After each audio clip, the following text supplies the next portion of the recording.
you can pick any two planets in a chart and look at them as a pair. That pair started working together sometime in the past before you looked at them. For example, if we pick Jupiter and Saturn, this pair, but we can do any pair we want.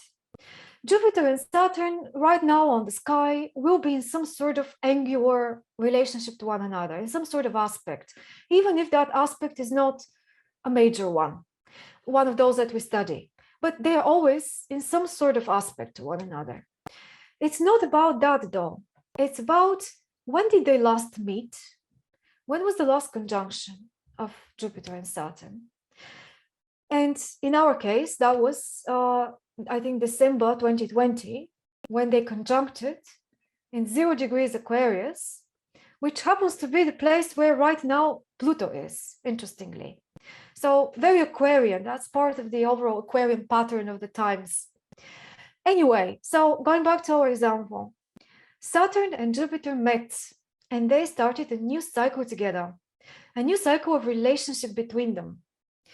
And now 3 years down the line almost, we are 2023, middle of the year, like 2.5 years down the line from that moment when they met.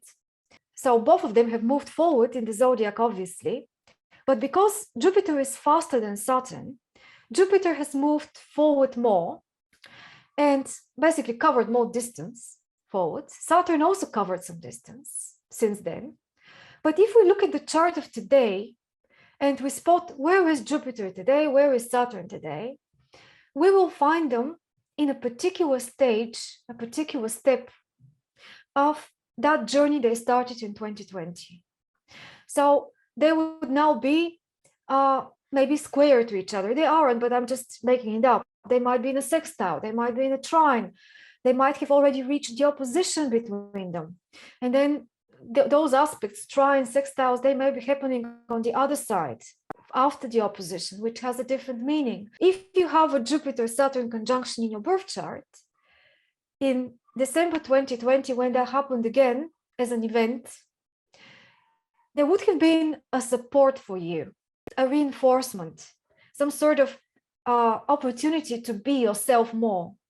In that moment, those people that had it by birth, the same thing going on in their chart, they were not fighting a battle with the aspect. They were the other way around. They were aligned with it because their individual nature coincides in this respect when we talk about Jupiter and Saturn with the state of the sky. But if it's a different situation, if they're in a square and you have them by birth in a conjunction or in an opposition or something like that, then the world will demand from these functions called Saturn and Jupiter to be played out in a particular way, but you would want to play them out in your own way. Which one is going to be stronger and how? How will they reconcile together?